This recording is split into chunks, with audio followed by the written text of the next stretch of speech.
Some disclosures. I've spent most of my life working in suicide prevention.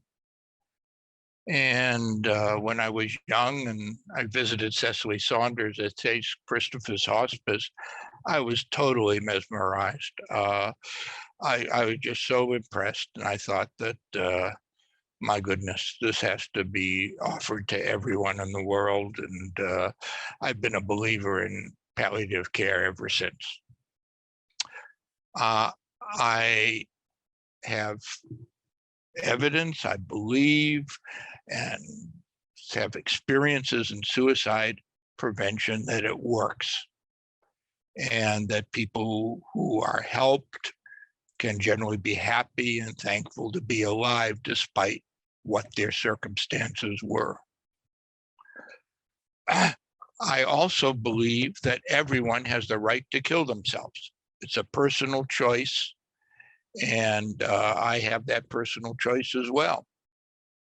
Nevertheless, if I meet someone who wants to die, I will do my best to explore every option to regain hope and decrease suffering, regardless of the reasons given or the apparent hopelessness of the situation. So my views are possibly myopic, because I've had a lot of experiences with suicidal people in hopeless situations, finding hope and alleviating their suffering. And I realize that it's not 100%, but saving lives is possible with people who are desperately suicidal.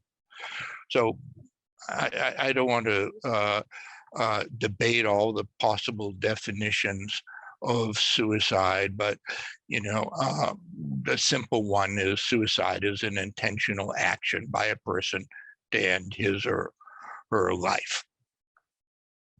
It's intentional, and the action's intent is to end life.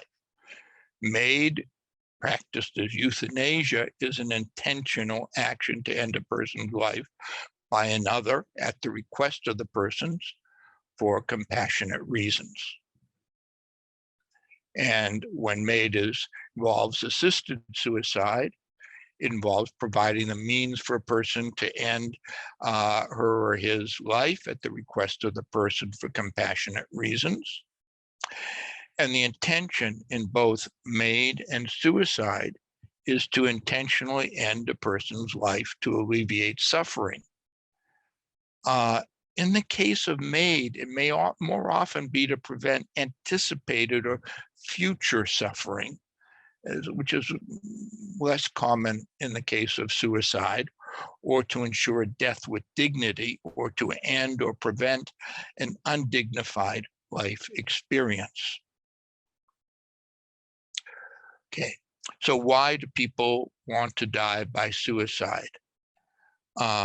People kill themselves to stop suffering they think is interminable. It's never going to end. Unavoidable. There's nothing I can do about it. And insupportable. I just can't go on suffering like this. There's no other way out.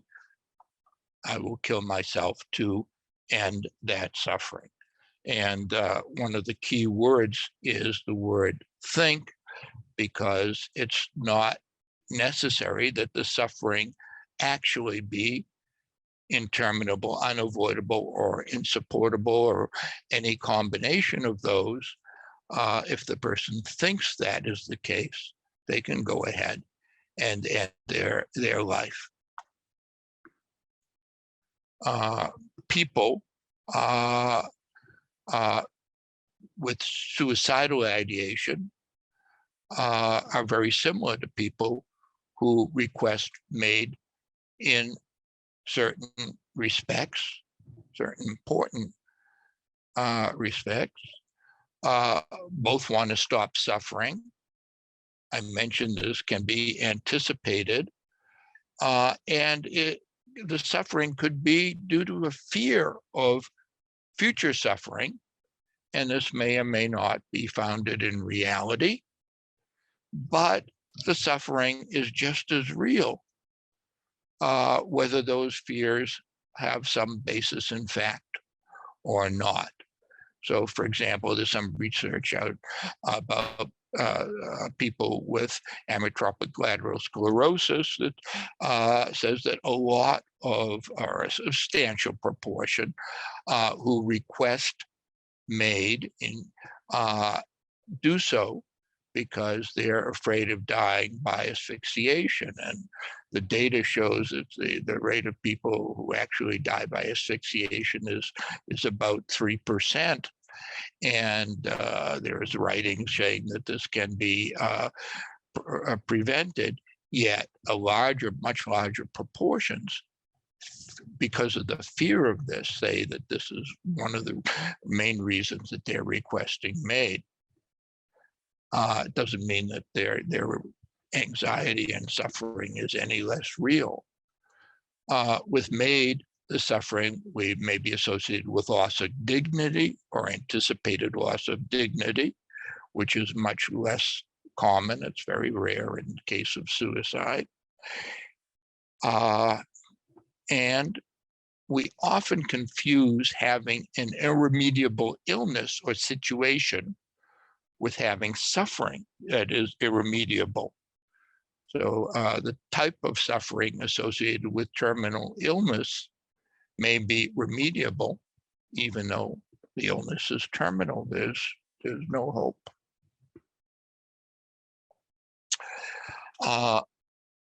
There has been some writings that there is ambivalence in suicide, and either a request for MAiD is more rational or more determined in some way.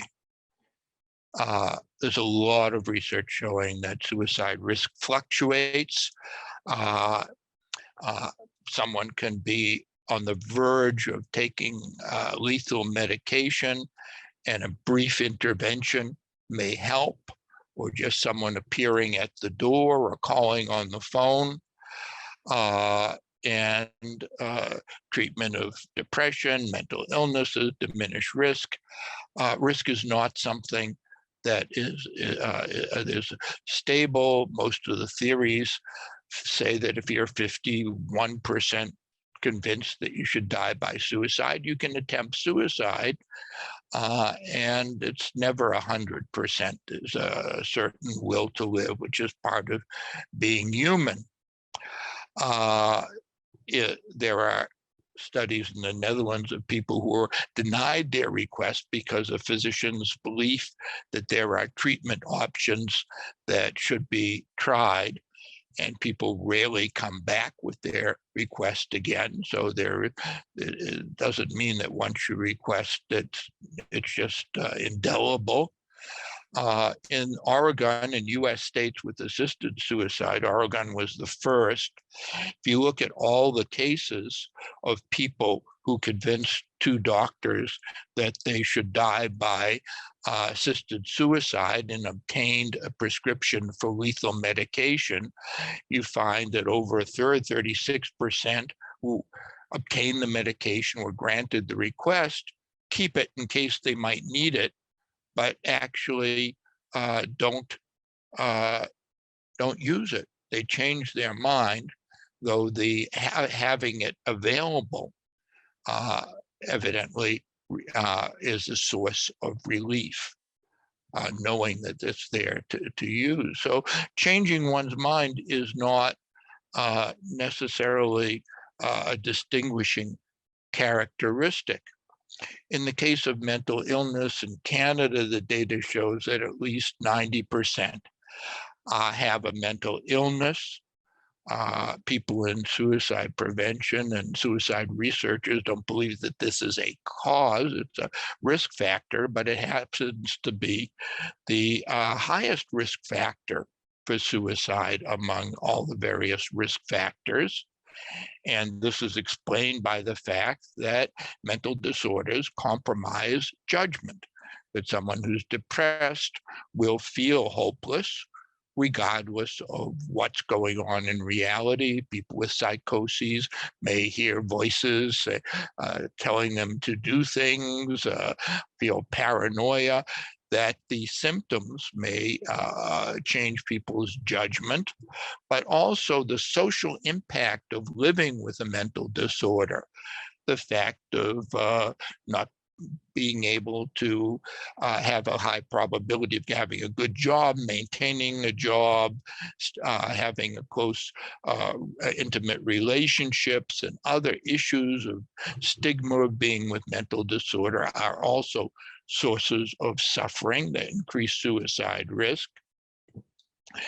In the case of MAiD, now that is going to be expanded to include people with only a mental disorder. There's the same issues of mental disorders influencing one's judgment, as well as the impacts of living with a mental disorder. There's also the iatrogenic effects of some treatments, where medications used to treat cancers, and Parkinson's, and other medical conditions have side effects, including depression, and also there's a social impact of living with a terminal illness in terms of how it affects your life quality, which is, I don't have to explain it in more detail. And as we just heard from Jacinth, there is a high prevalence of psychiatric comorbidities as well. So again, there's more frequently presence of mental disorder with suicide, but there's quite a few, large percentage with MAiD as well. There are a minority of suicides that are impulsive, that seem to come out of the blue. They might be more prominent, for example, in people with a borderline personality disorder, people under the influence of alcohol or drugs. Their judgment can be compromised, and they may make a poor decision and impulsively go ahead and attempt suicide. And there are some extreme situations where a person being tortured, or someone who murders a close friend or relative, may immediately or very quickly decide to kill her or himself, usually himself, in a murder-suicide. And these impulsive suicides are certainly different from MAiD, but they're a minority of cases. When MAiD involves someone with a terminal illness, dying by MAiD changes the timing and manner of an imminent death, which is very different from suicide, where the person is usually healthy and death is usually not on the horizon. And philosophers and others can consider this to be ethically different, to change the timing and manner of death rather than initiating a death of a person who is not actually terminally ill. And there's debates about this. But of course, now with MAiD, when death is not imminent, this distinction is no longer applicable. Most suicides are prevented. It is tragic when someone dies by suicide, because most people solve their problems without killing themselves, even those who seriously consider it. If you look at population surveys, you've seen between 2,000, 4,000 per 100,000 people seriously consider suicide each year. 300 per 100,000 or so say that they attempted suicide, but the actual numbers who die by suicide are around 11, 12% overall. So this means that most seriously suicidal people, even people who say they attempted, don't go on to end their lives. So most are prevented by people, and they either get help or change their minds. And there is a large body of evidence, research evidence, showing that there are effectiveness of suicide prevention. And there is also data on the effects of interventions to decrease suffering in persons who request MAiD, and some of which we just heard about, which I don't have to talk about. We hospitalize people in Canada for attempting suicide, and persons at high risk, even against their will. Calls are traced to suicide helplines, and 10% will attempt again in the next year. 1 to 3% will die by suicide, but you look the other side of the coin, 90% will not attempt in the next year, and 97 or more percent will not die by suicide. So people who are saved, even against their will, generally go on to live their lives and not continue with their suicidal, the intentions that they had. There's research on follow-up with callers to helplines indicating that they report that they change their plans.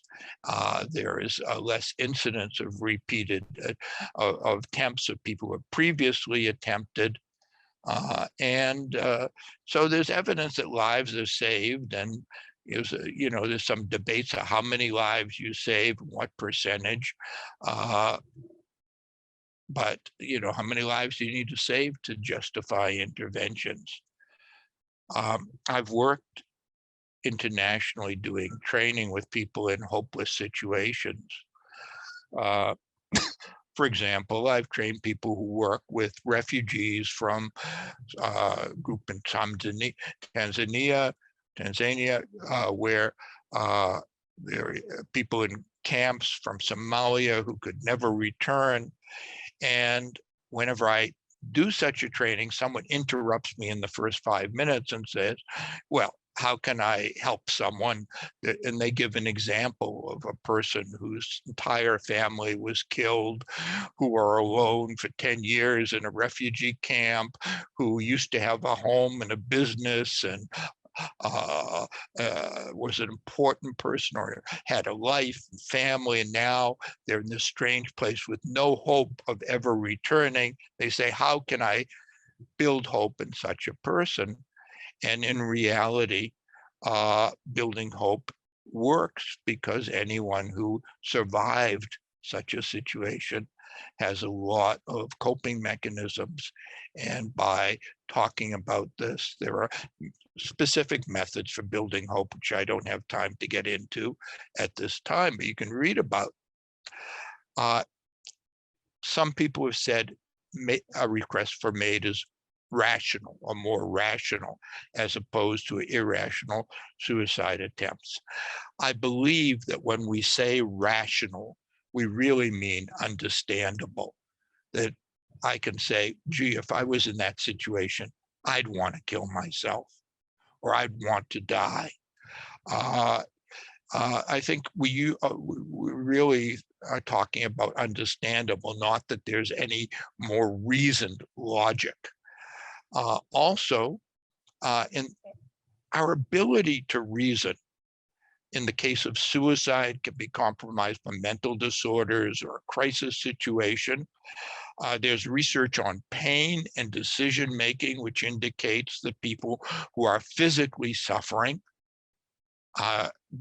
don't make good rational decisions. So there's reason to believe they would be less rational. And but I also don't believe that the most important decisions that human beings make are rational. What are the most important decisions you make in your life? Who you marry? Do you add up the person's strong points, weaknesses, benefits, and come up with a rational decision? No, we fall in love. We make an emotional decision. What career we choose? What car do we buy? Do we buy the most economical, reliable, or that SUV that we like the looks of and the color we like?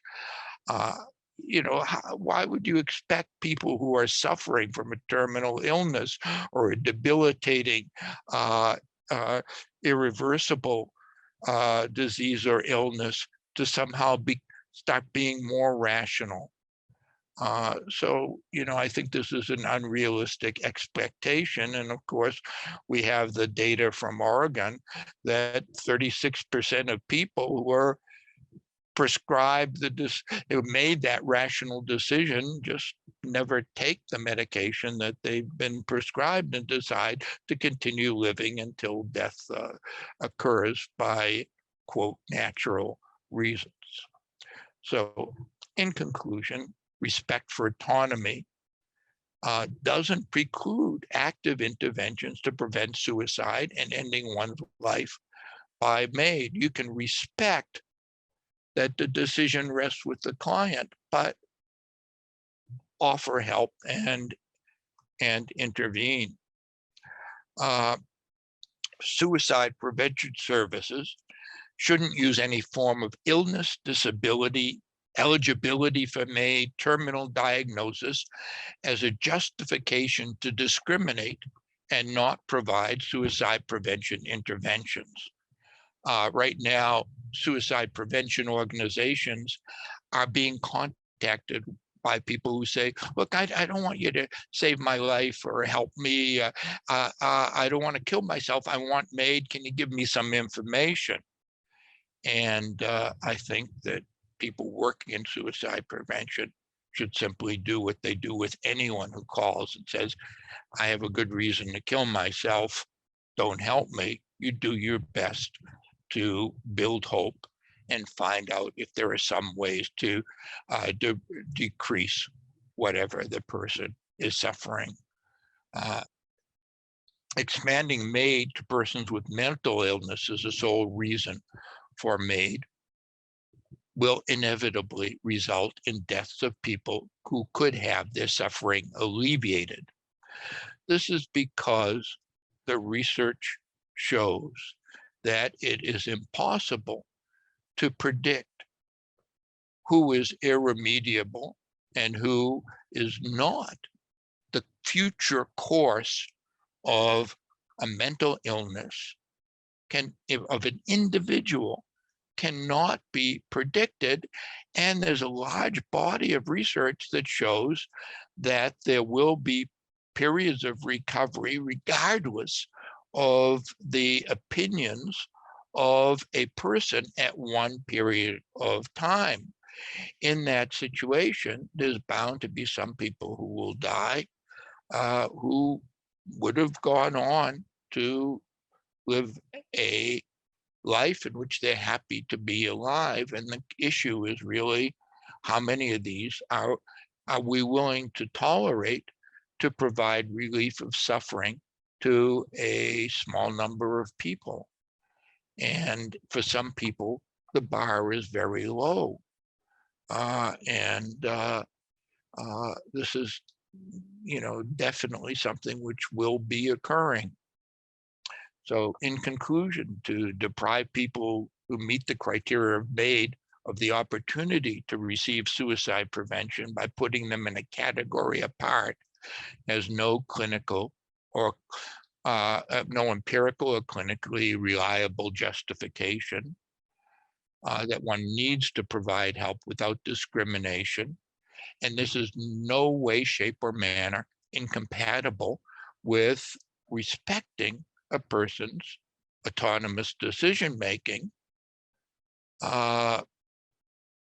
and offering suicide prevention interventions to all provides an opportunity for some people who otherwise would have died prematurely to regain the will to live regardless of their circumstances. And this is just a very brief summary of some key points of things that David Weisstubb and I have been writing about over the years, and you can find them. They're almost all available online. Thank you.